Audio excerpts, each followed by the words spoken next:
அரசரோட செய்கிற தப்புகளையும் அவரோட பர்சனல் விஷயங்களையும் அவங்க ஃபேமிலி அவங்க அடுத்து யார் வரணுன்றதாகவும் தங்கைக்கும் தம்பிக்கைக்கும் எவ்வளோ கொடுக்கணும் எந்த ஆட்சி யாருக்கு கொடுக்கணுன்றதாகவும் அதெல்லாம் அட்வைஸ் பண்ணுறது வந்து ஒரு ராஜகுரு தான். எனக்கு ஒரு ஹெல்ப் பண்ண முடியுமா? சரி சொல்லுங்கள், என்ன பண்ணணும் சொன்னார். நான் 80 வயசில் நிம்மதியாக சாகணும், ஹெல்ப் பண்ண முடியுமா? எனக்கு பயங்கர ஷாக் ஆகிடுச்சு. இந்த பிஸ்னஸ்க்குள்ளே வரணும், இந்த செக்டரை டார்கெட் பண்ணோன்னு what inspire you to be? அதாவது ராஜாக்களுக்கே அந்த காலத்தில் ராஜா ஆகணும்னா இளவரசருக்கே இவ்வளோ இன்டெலிஜென்ஸ் கிடையாது சோஷியலில். இன்றைக்கி வந்து யூஎஸில் படிக்கிறாங்க, ஊட்டியில் படிக்கிறாங்க, யூரோப்பில் படிக்கிறாங்க. ஆனால் அவங்கள நம்ம திருப்பூருக்கும் நம்ம கொங்கு மாவட்டத்துக்கு ஏற்ற மாதிரி தயார்படுத்துறது இல்லை. அதாவது வெற்றிக்கு பார்த்தீங்கன்னா ஒவ்வொரு குடும்பத்துக்குமே வித்தியாசம் இருக்குது. ஆனால் தோல்விக்கு எல்லா ஃபேமிலியும் கிட்டத்தட்ட 90% ஒரே பிரச்சனைகள் மட்டும்தான். ஸோ நீங்கள் சக்ஸஸ்க்கு நிறைய பேருக்கு வந்து டிஃப்ரெண்ட் ரீசன்ஸ் இருக்கலாம். ஸோ ஃபெயிலியர்ஸ்க்கான நீங்கள் பார்க்குற பேட்டர்ன்ஸ் எல்லாமே ஒரே மாதிரி இருக்குன்ற மாதிரி சொன்னீங்களே. ஸோ அந்த ஃபெயிலியருக்கு என்ன காரணம்? ஸ்மால் டவுன்ஸில் வர ஆண்டர்பிரனர் பார்த்தீங்கன்னா ரொம்ப ராவாக இருப்பாங்க. Very basic, very strong business ethics இருக்கும். ஃபினாமினலான ஹெச்ஆர் பாலிசி இருக்கும். அது ஹெச்ஆர் பாலிசி தான் உங்களுக்கு சொல்ல தெரியாது.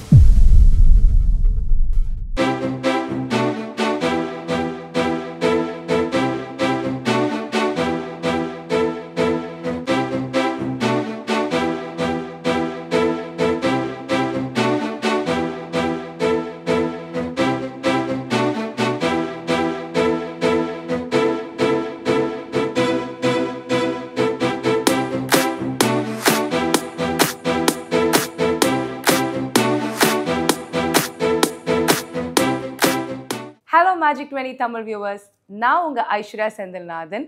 அண்ட் இன்னைக்கு த ட்ரையல் பிளேசர்ஸ் ஷோவில் ஃபேமிலி பிஸ்னஸோட 360 டிகிரி வியூவை பற்றி அனலைஸ் பண்ண ஒரு எக்ஸ்பர்ட் கிட்ட தான் பேச போகிறோம். அவர் தான் த த்ரோனா கன்சல்டிங்கோட ஃபவுண்டர் அருண் தயாநிதி.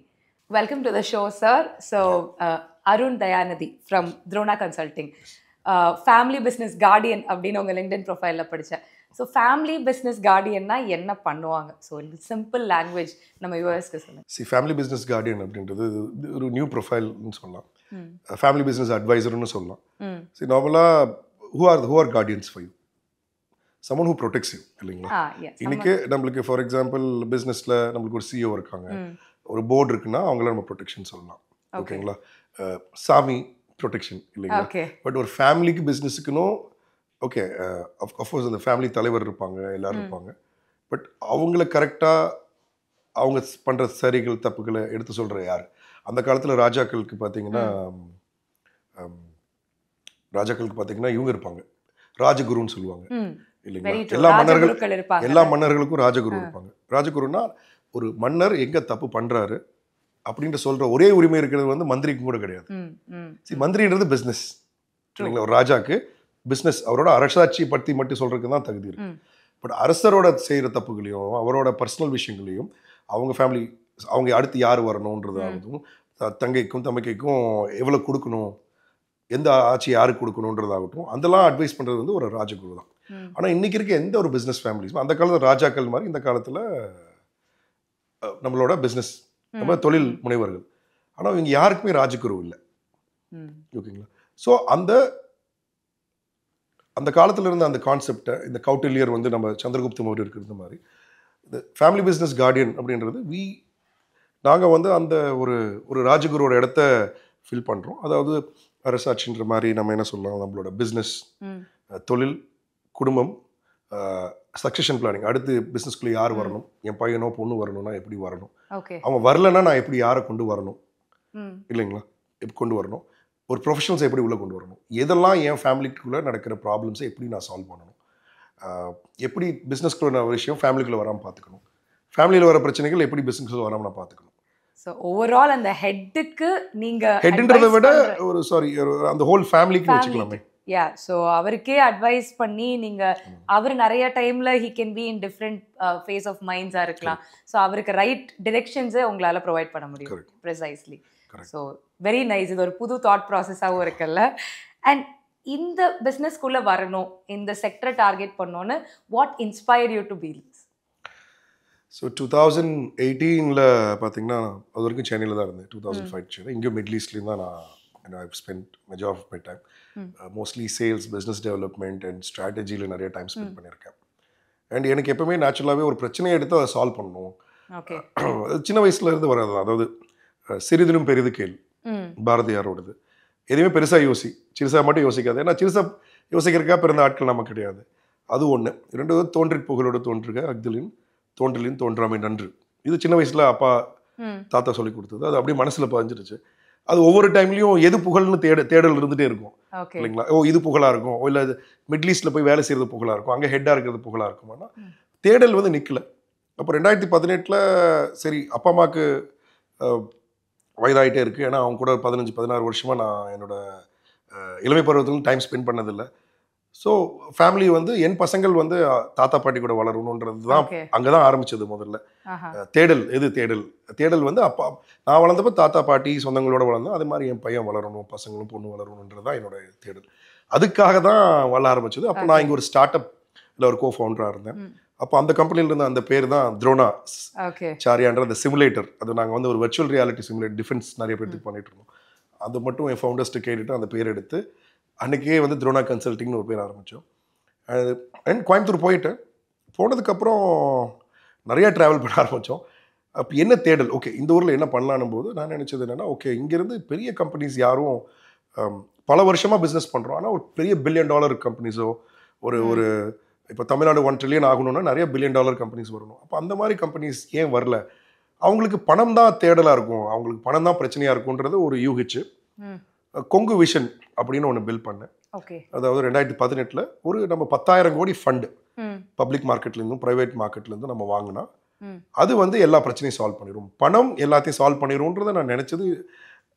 அது ஒரு தப்புன்னு சொல்லலாம், இப்போ லைக் எனிபடி இல்லைங்களா, வெளியிருந்து பார்க்கும்போது பணம் தான் பிரச்சனை அப்படின்றது.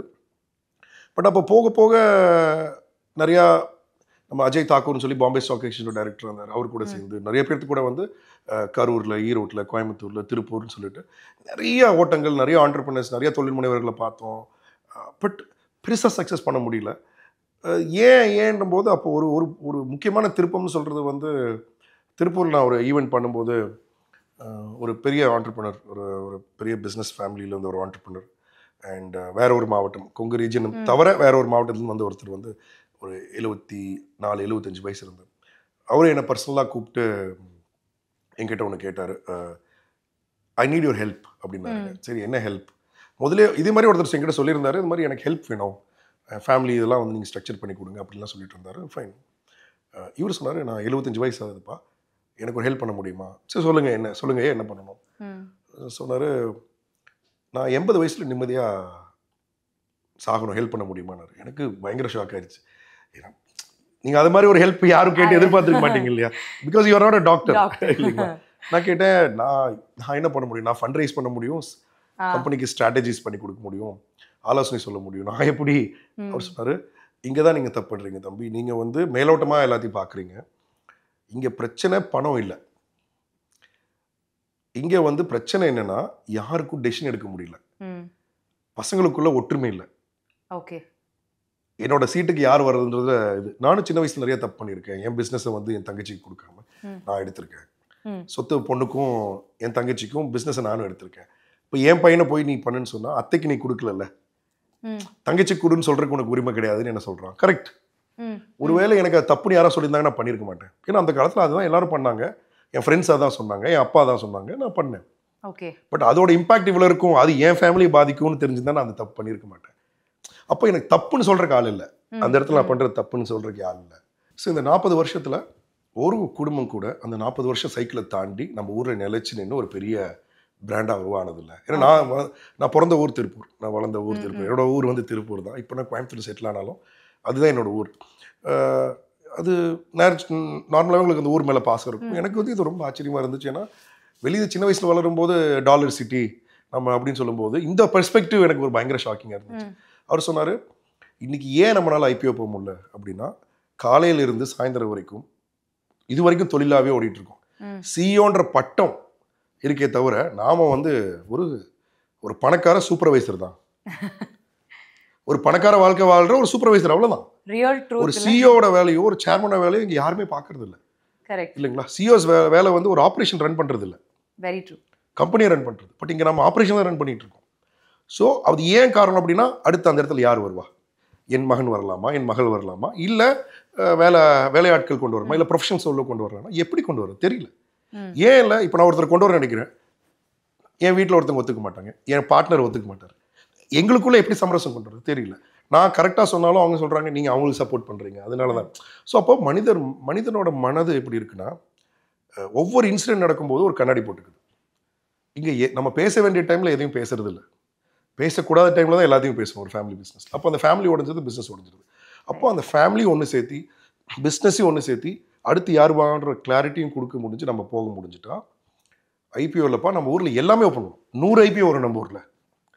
இன்னைக்கு அந்த ஹெல்ப் யாரும் பண்ணாதனால தான் வெளியிருந்து வரவங்கலாம் திருப்பூர், கோயம்புத்தூர், ஈரோடு நீங்களாம் வந்து யாரும் மாற மாட்டாங்க, யாரும் வரமாட்டாங்கன்ற ஒரு பொது காரணம். ஏன்னா இங்கே பேசிக் சர்வைவலே இங்கே பிரச்சனையாக இருக்குது. அப்போ அந்த சர்வைவிலேருந்து மேலே போகணும், த்ரைவ் ஆகணும்னா அந்த ஹெல்ப் இங்கே யாரும் இல்லை. நீங்கள் அந்த ஹெல்ப் பண்ணுங்க தம்பி, நீங்கள் அது பண்ணுங்க. நீங்கள் அதை சரி பண்ணீங்கன்னா ஆட்டோமேட்டிக்காக ஐபிஓ வரும், ஆட்டோமேட்டிக்காக ஃபண்டு வாங்குவாங்க, ஆட்டோமேட்டிக்காக அடுத்து என்ன பெருசாக யோசிக்கலாம்னு யோசிப்பாங்க. இங்கே ஜீரோவில் இருக்கும்போது ஒருத்தருக்கு பயம் இருக்கிறது இல்லை. ஆனால் 100, 200, 300 கோடி சம்பாதிக்கும் போது அவங்ககிட்ட பயம் மட்டும்தான் இருக்குது. ஆனால் உள்ளே வர அவங்க பசங்களுக்கு அந்த பயம் இல்லை. பசங்களை நம்ம சரியாக வளர்க்குறதும் இல்லை. ஏன் வளர்க்குறது இல்லை யோசிச்சு பாருங்களேன். எந்த பேரண்ட்ஸ் கேட்டாலும் நான் நல்லா இருந்தேன், என் பையன் பண்ண மாட்டேங்கிறான், அதனால் செக் பவர் நான் தான் வச்சுருக்கேன்னு சொல்கிறாங்க. யோசிச்சு பாருங்கள். அதாவது ராஜாக்களுக்கே அந்த காலத்தில் ராஜா ஆகணும்னா இளவரசருக்கே இவ்வளோ இன்டெலிஜென்ஸ் கிடையாது சோஷியலில். இன்றைக்கி வந்து யூஎஸில் படிக்கிறாங்க, ஊட்டியில் படிக்கிறாங்க, யூரோப்பில் படிக்கிறாங்க. ஆனால் அவங்கள நம்ம திருப்பூருக்கும் நம்ம கொங்கு மாவட்டத்துக்கு ஏற்ற மாதிரி தயார்படுத்துறதே இல்லை. தயார்படுத்தாத ஒருத்தர் வந்து அது எவ்வளோ பெரிய மன்னரோட மகனாக இருந்தாலும் அது இளவரசனாக தான் இருக்க முடியாது, தவிர மன்னர் ஆக முடியாது. ஆனால் எல்லா தப்பும் அப்பா அம்மா பண்ணிவிட்டு பசங்களை வந்து பெர்ஃபார்ம் பண்ண மாட்டேங்கிறோன்னு சொல்கிறாங்க. ஸோ அப்போ இந்த ஸ்ட்ரக்சரை மாற்றாத வரைக்கும் இந்த ஊர் மாறாது, புது ப்ராடக்ட் வராது. அமெரிக்காவில் ட்ரம்ப் வந்து ஒரு ஆர்டர் போட்டால் நாமளும் ஜீரோ ஆக வேண்டியதுதான். அதை மீறி அடுத்து என்ன பண்ணலான்ற யோசனை அளவுக்கு நம்மளுக்கு டைமும் இல்லை, குடும்பத்தில் அந்த சப்போர்ட் சிஸ்டம் இல்லை. குடும்பத்தை காப்பாற்றணும், அடுத்து பிஸ்னஸை காப்பாற்றணும். இது எல்லாம் பண்ணால் ஆட்டோமேட்டிக்காக இந்த ஈக்விட்டின்ற மார்க்கெட் இந்த ஊரில் ஓப்பன் ஆகும். சரி, அது வந்து எனக்கு பெரிய ஒரு அப்போ பணம் தேவைன்னு நினச்சது எவ்வளோ. அப்போது ஜீரோ. இப்போ திருப்பூர் கொங்கு மாவட்டம் எடுத்துக்கங்க, 100, 130, 150 வருஷத்துக்கு முன்னாடி வறுமை சூழ்ந்த ஊர்கள் தான். நீங்கள் அவங்களோட சாப்பாட்டில் கூட நீங்கள் பார்த்துருக்கலாம், சிக்கன் சிந்தாமணின்னு ஒன்று சொல்லுவாங்க. அதில் பார்த்தீங்கன்னா ஃபுல்லாக தேங்காய் இருக்கும். ஏன் தேங்காய் இருக்குன்னா அப்போ ஒரு குடும்பத்துக்கு அவ்வளோ கோழிகை வந்து சாப்பிட்றதுக்கு இல்லை, வறுமை. அதுக்கு ஈடு கொடுக்கறதுக்காக உருவாக்கப்பட்டதான் தேங்காய் சீலை வெட்டி உள்ளே போட்டு பண்ணோம். ஓகேங்களா. கோயம்புத்தூர் வந்து கருப்பு களிமண், அது எதுவுமே வளருன்னு பிரிட்டிஷ் வந்து சொன்ன ஒரு ஊர் அது இல்லைங்களா. ஆனால் இன்றைக்கி கொங்கு மாவட்டன்றது ஆல்மோஸ்ட் 2.5% ஆஃப் இந்தியாவோட ஜிடிபியை பண்ணுற அளவுக்கு வளர்ந்துருக்கு. அப்படின்னா பணத்தினால வரல, அந்த உழைப்பு, அந்த வெறி. பிகாஸ் ஒன்றுமே இல்லாதவங்களுக்கு இருக்கிற வெறி வந்து பார்த்திங்கன்னா இருக்கிறவங்க கிட்ட இருக்காது. அந்த மாவட்டமே சேர்ந்து வளர்ந்துச்சு. அந்த வெறி ஆகட்டும், அங்கே இருக்கிற கம்யூனிட்டிகளாகட்டும், ஒரு மிகப்பெரிய ஒரு சாம்ராஜ்யத்தை வந்து உருவாக்குனாங்க. ஆனால் வந்ததுக்கப்புறம் எல்லாத்துக்கும் அந்த பயம், அந்த காலச்சக்கரத்தில் மாட்டிக்கிறாங்க. அந்த குடும்பம், பார்ட்னர்ஷிப் சண்டைகள், புதுசாக ஒரு பொருளை உருவாக்க தெரியறதில்லை, பப்ளிக் பணத்தை வச்சு பிஸ்னஸ் பண்ண தெரியலன்ற அந்த வட்டத்துக்குள்ளே மாட்டி மேலே வராங்க, கீழே போயிடுறாங்க. ஒரு 200 கோடி பண்ணுறாங்க, காணாமல் போயிடுறாங்க. அந்த இடத்த இன்னொரு 200 கோடி வந்து ஃபில் பண்ணுறாங்க. அப்போ அந்த 200 கோடி பண்ணுறவங்க 300 ஆகி, 300, 500 ஆகி, 1000 ஆகி, அது 10,000 கோடியாக போகிறதுக்கு உண்டான வாய்ப்புகள் அந்த நகரத்துக்கு ஏற்படுறது இல்லை. இவ்வளோ 2% மேலே ஜிடிபி வச்சுட்டுமே ஒரு மல்டி-பில்லியன் டாலர் பிஸ்னஸ் உருவாக்க முடியாத காரணம் வந்து நம்மளோட வேர், அதாவது அந்த குடும்பம், அந்த ஸ்ட்ரக்சர், அந்த பிஸ்னஸோட ஸ்ட்ரக்சரை யாருமே பண்ணல. அப்போ இது பார்த்தோன்னே நாங்கள் இம்மீடியட்டாக என்னோட பார்ட்னர் ஜிவி சுரேஷ்னு இருக்கார். Is one of the finest anthropologist, ஜேஎன்யூவில் மெட்ராஸ் யூனிவர்சிட்டியில் படித்த ஒரு ஆந்த்ரோபாலஜி, மானுடவியலில் ஒரு எக்ஸ்பர்ட். அவர் அப்போ தான் எனக்கு ஒரு இது சொன்னது என்னென்னா, இது வந்து நம்ம காணாமல் போன ஃபேமிலிஸை பற்றி படிக்கலாம் அப்படின்னு சொல்லி அவர் எனக்கு ஒரு ஆர்டர் கொடுத்தார். அப்புறம் இன்டர்நெட்டில் இல்லாத சில மனிதர்களுக்கு மட்டுமே தெரிஞ்ச, அந்த ஊரில் இருக்கவங்களுக்கு அந்த ஊரை பற்றி எல்லாம் தெரியும் இல்லைங்களா, அந்த மாதிரி ஆட்களை தேடி பிடிச்சி அந்த ஊரில் காணாமல் போன மக்கள், காணாமல் போன பிஸ்னஸ், அவங்கள பற்றி தேடி ஒரு கிட்டத்தட்ட 3 வருஷம். கோவிட் வந்ததுனால எப்படி யாரும் பிஸ்னஸ் பண்ண முடியல. அந்த டைமில் நான் ஒரு 3.5 வருஷம் ரிசர்ச்சில் கிட்டத்தட்ட 200 ஃபேமிலிஸ் சவுத் இந்தியா ஃபுல்லாக நான் படிக்க ஆரம்பித்தோம். அதில் படித்ததில் எங்களுக்கு ரொம்ப ஆச்சரியமான விஷயம் என்னென்னா, ஒவ்வொரு ஊருக்கும், அந்த ஊரில் இருக்க ஒவ்வொரு கம்யூனிட்டிக்குமே ஃபெயிலியர்ஸ் வந்து சிமிலராக இருக்குது. அதாவது வெற்றிக்கு பார்த்தீங்கன்னா ஒவ்வொரு குடும்பத்துக்குமே வித்தியாசம் இருக்குது. ஆனால் தோல்விக்கு எல்லா ஃபேமிலியும் கிட்டத்தட்ட 90% ஒரே பிரச்சனைகள் மட்டும்தான். அது 50 கோடியாக இருந்தாலும் சரி, 100 இருந்தாலும் சரி, 2000 கோடி கம்பெனிக்கும் அதே பிரச்சனை தான்.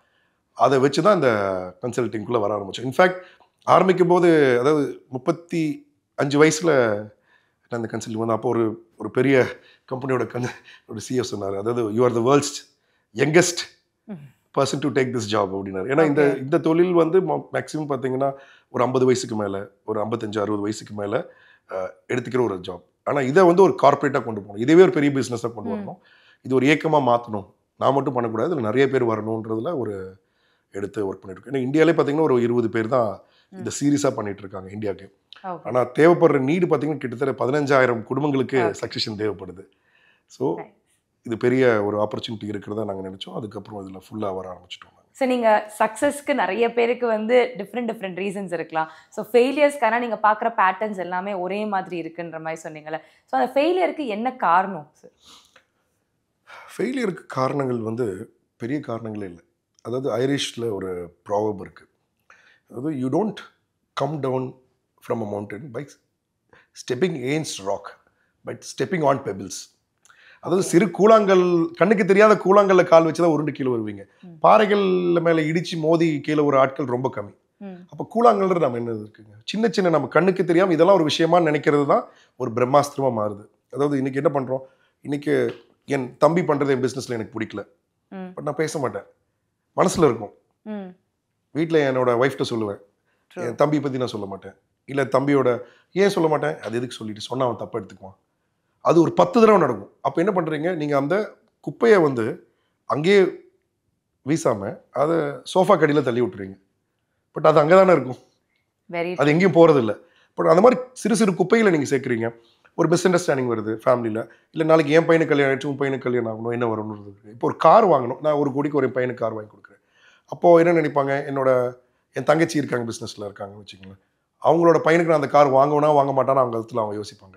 அந்த இடத்துல நான் சால்வ் பண்ண மாட்டேன், அவங்களையே அதை யோசிக்க விட்டுருவேன். அவங்க நினச்சிப்பாங்க எனக்கு இவங்க பண்ண மாட்டாங்க.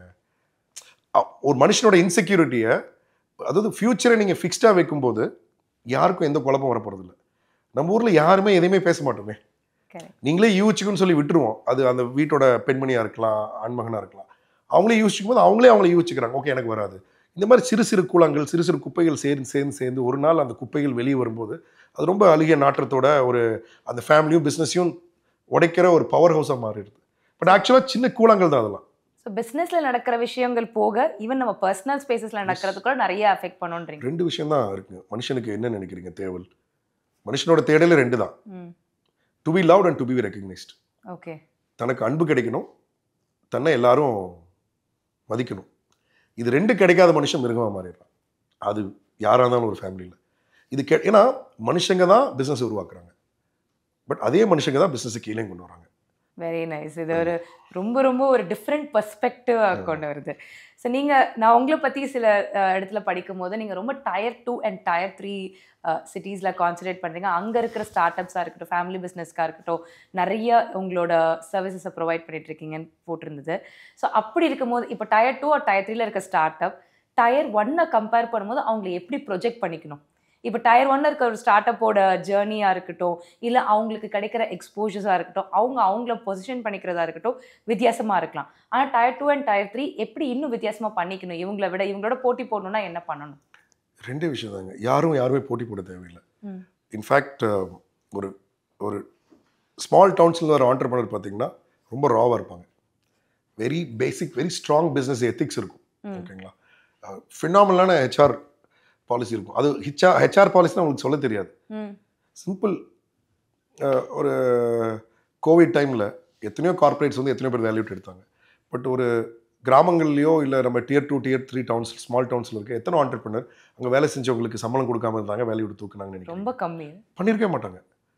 அதெல்லாம் நேச்சுரலாக வந்து ஹெச்ஆர் பாலிசியில் நம்ம ஒரு அமெரிக்கனோ யூரோப்பியனோ சொல்லி நம்ம எல்லாம் உருவாகலை. நேச்சுரலாகவே, அதுவும் தமிழர்களுக்கு நேச்சுரலாகவே பார்த்தீங்கன்னா தமிழ்நாட்டில் இருக்கு உங்களுக்கு நேச்சுரலாகவே அந்த சென்ஸ் ஆஃப் பிலாங்கிங் அது கொடுக்கணும் அப்படின்றது இருக்குது. ஸோ அப்போது அவங்களுக்கு தேவைகள் அதிகமாக இருக்குது, அவங்களுக்கு நீட் ரொம்ப ஜாஸ்தி, அவங்களுக்கு ஹெல்ப்பும் இல்லை. அதாவது யோசிச்சு பாருங்க, ஒரு சென்னையிலையோ ஒரு மும்பையிலையோ ஒரு 100 கோடி டர்ன் ஓவர் பண்ணுற கம்பெனிக்கு இருக்கிற ஒரு எக்ஸ்பீரியன்ஸ், ஒரு எக்ஸ்போஷர் 1000-2000 கோடி பண்ணக்கூடிய ஒரு பிஸ்னஸுக்கு ஒரு சிறு ஊரில் இல்லை. அங்கே அந்த கம்யூனிட்டியோட ப்ரைட், பிஸ்னஸ், வெல்த் எல்லாம் ஒன்று தான். பிஸ்னஸ் வேறு, நான் வேறு இல்லை. அப்போது பிஸ்னஸ் வேறு நான் வேறு இல்லாத ஒருத்தங்களை நீங்கள் பிஸ்னஸ் விட்டு நீங்கள் 65 வயசில் ரிட்டையர் ஆகுங்க உங்கள் பையங்க வரட்டுன்றதை எப்படி அவங்களுக்கு ஏற்றுக்க முடியும்? பட் அது பண்ணணும்னா பண்ணிதான் ஆகணும். அதாவது காய்ச்சல் இருக்குன்னு தெரிஞ்சும் மாத்திரை சாப்பிட முடியாமல் தவிக்கிற ஊர் வந்து சிறு ஊர்கள் தான். அவங்களுக்கு ஹெல்ப் இல்லை. ஏன்னா எல்லாருமே இன்டெலிஜென்ஸ் கோஷன்ட்னு, அதாவது எமோஷனல் இன்டெலிஜென்ட் 2 கோஷன்ட் இருக்குது. இன்டெலிஜென்ட் கோஷன்ட்ன்றது பிஸ்னஸ்ஸு, வெல்த்து, பணம், ஸ்ட்ரக்சர் எல்லாம் இன்டெலிஜென்ட் கோஷன்ட். பட் எமோஷனல்ன்றது அதை அதை அது சரி அதை எடுத்துகிட்டு போகிற மனுஷங்களுக்கு இருக்குது. அந்த எமோஷனல் கோஷன்ட்டை சரி பண்ண முடியலன்னா இன்டெலிஜென்ட் பிகம்ஸ் ஃபெயிலியர் இல்லைங்களா? அந்த எமோஷனல் பண்ணக்கூடிய ஆட்கள் ஹெல்ப் யாருக்குமே இல்லை. எவ்வளோ பெரிய கார்ப்பரேட் கன்சல்டிங் ஃபர்ம்ஸ் இருந்தாலும் அவங்க ஐக்கியூவில் பெருசாக பெர்ஃபார்ம் பண்ணிடுவாங்க. பட் ஒரு மனுஷனோட இயல்புகளையும் அந்த கம்யூனிட்டி அவங்களுக்கு இருக்கிற பிரச்சனைகளையும் புரிஞ்சுக்கிட்டு அதை மாற்றுறவங்கன்றது வந்து இங்கே யாருமே இல்லை. ஸோ ஆஸ் அ பிஸ்னஸும் ஐ சா இட்ஸ் அ பெரிய ஆப்பர்ச்சுனிட்டி. அப்பார்ட் ஃப்ரம் பிஸ்னஸ் இதை வந்து இது ஒரு பெரிய ஒரு பாக்கியமாக நான் நினைக்கிறேன். ஏன்னா சில எக்ஸ்பீரியன்ஸ்லாம் எக்ஸ்பிளைனே பண்ண முடியாத அளவுக்கு இருக்குது. அதாவது ஒரு ஃபேமிலியில் ஒரு 65, 66 வயசு இருக்கிற ஒருத்தங்க, அவங்க ஃபேமிலிக்கு நான் கன்சல்ட் பண்ணிகிட்டு இருக்கிற போது ஒரு நாள் அவங்க கூப்பிட்டு சொன்னாங்க, அவங்க கொங்கு பாஷையில், ஏனுங்க நான் வந்து எங்கள் ஐயா இருக்கும்போது எங்கள் ஐயாட்ட எல்லாத்தையும் சொல்லணுங்க சின்ன வயசில், எனக்கு என்ன கஷ்டம் இருந்தாலும் சொல்லணுங்க. அப்புறம் எங்கள் ஐயா போனதுக்கப்புறம் நான் என்னதான் ஹஸ்பண்ட் இருந்தாலும் அவங்ககிட்ட எல்லாமே சொல்ல முடியாது இல்லைங்களா, மனசில் வருத்தம். நாம் வந்து ஒருத்தர் மேலுக்கு வருத்தம் சொன்னோம்னா அவங்க கூட போய் சண்டை போட்டுருவாங்க. அதுக்கு பயந்துட்டு நம்ம சொல்லாமல் இருப்போம். நான் வந்து சாமிகிட்ட தான் சொல்லுவேங்க. எனக்கு தெரிஞ்சு சாமிகிட்ட வந்து ஒன் வேங்க சொல்லுவேன். அது ரிசல்ட் வருமானு தெரியாது, எனக்கு பதிலும் கிடைக்காது. எனக்கு அதுக்கப்புறம் எங்கள் ஐயாக்கு அப்புறம் நான் உங்கள்கிட்ட தாங்க எல்லாமே சொல்கிறேன். எனக்கு வந்து ஒரு விஷயம் ஷேர் பண்ணுன்ற ஒரு கான்ஃபிடன்ஸை நீங்கள் தான் கொடுத்தீங்க. 66 வயசில் சம்மன் ஈக்குவேட்ஸ் மீ டு அவங்க அப்பா இடத்துல வைக்கிறன்றது வந்து அதில் கிடைக்கிற நிறைய ஸ்பேஸாக கன்சிடர் பண்ணுறாங்கல்ல. என்னங்க ஒரு சேஃப் ஸ்பேஸ் அவங்க கிட்ட சொன்னா பேசணும், பேசினா நம்மளுக்கு கிடைக்குன்ற நம்பிக்கை ஏற்படுத்தி இருக்கோம் அப்படின்றது வந்து அது எவ்வளோ பணத்துக்கும் ஈடாகாது இல்லைங்களா. That feeling was what keeps me going அப்படின்னு சொல்லலாம். ஏன்னா இது ரொம்ப அவ்வளோ ஈஸியான ஒர்க்கும் கிடையாதுங்க. ஏன்னா you're dealing with emotions. Night கண்ணை மூடினீங்கன்னா ஒரு 10 ஃபேமிலியோட பிரச்சனை. ஏன்னா நீங்கள் you're responsible for the family's success. நாளைக்கு ஒருவேளை இந்த தப்பாக நீங்கள் அட்வைஸ் பண்ணிட்டா அந்த ஃபேமிலி உடஞ்சிருமே, அந்த ஒரு ஃபேமிலி உடஞ்சா அதில் 1000 பேர் வேலை செய்கிறாங்களே, அப்போ வந்து எவ்வளோ பெரிய பொறுப்பு உங்கள் கையில் இருக்குன்றது வந்து ஒரு பெரிய விஷயம். அதனால எனக்கு ஆனஸ்டாக சொல்ல போனால் இது ஆரம்பிச்சதுலேருந்து எனக்கு நிறைய அதிகமாயிருச்சு அப்படின்னு சொல்லலாம். நைஸ். ஒரு ஃபேமிலியை பற்றி கவலைப்படவே இன்னைக்கு ரொம்ப டிஃபிகல்ட்டாக இருக்குண்ணா. when you say that it's true இல்லை, நீங்கள் when you go to sleep நீங்கள் ஒரு 10 ஃபேமிலியை பற்றி டெய்லி யோசிச்சுட்டே இருக்குவேன். That's phenomenal. ஸோ நிறைய ஃபேமிலி பிஸ்னஸஸ் நீங்கள் என்ன அட்வைஸ் பண்ணிங்கன்னாலும் எவ்வளோ கைடன்ஸ் கொடுத்தீங்கனாலும் ஜென்ரலி இப்போது நிறைய இடத்துல எழுதுறாங்க 3rd ஜென்ரேஷன் ஆர் 4th ஜென்ரேஷனில் ஃபெயில் ஆகிற ப்ராபிலிட்டிஸ் அதிகமாக இருக்குது. ஸோ ஏன் இவங்க ஃபெயில் ஆகிறாங்க, இவங்க எப்படி நம்ம காப்பாற்றலாம்? ஏன் ஃபெயில் ஆகுறாங்கன்றது முக்கியமான காரணம். எங்கேயுமே ஸ்ட்ரக்சர் இல்லை. யார் எப்படி வரணும், எதுக்காக வரணும். இப்போ சில பெரிய குடும்பங்கள் எடுத்துக்கோங்களேன், பெரிய கார்பரேட்டில் இருக்க இன்னைக்கு கோத்ரேஜ் ஃபேமிலி நீங்கள் சொல்லியிருக்கலாம், இல்லை பஜாஜ் ஃபேமிலியாக இருக்கலாம், முருகப்பா, டிவிஎஸ், இவங்க எல்லாருமே பார்த்தீங்கன்னா இவங்களை காப்பாற்றுற ஒரு பெரிய இது வந்து ஃபேமிலி கான்ஸ்டியூஷன், ஃபேமிலி கவர்னன்ஸ் சார்ட்டர்னு ஒன்று வச்சுருக்காங்க. அதாவது ஒரு குடும்பம்ல எப்படி நடந்துக்கணும், எப்படி ஒரு ஃபங்க்ஷன் அட்டன் பண்ணணுன்றது கூட ரூல் இருக்குது. ஓகேங்களா? ஆமாம். எவ்வளோ சீரியஸ், அதாவது family is a serious business அப்படின்னு சொல்லுவாங்க. ஓகேங்களா? அதாவது 2 விஷயம் நடக்கணும். அதாவது எனக்கு ஐ ஸ்டில் ரிமெம்பர் நம்ம ஃபேமிலி பிஸ்னஸ் நெட்வொர்க்கில் முருகப்பா அந்த ஃபேமிலியோட சேர்மன் சொல்கிறது வந்து communism at family, capitalism at business will ensure the business will survive and the family will survive.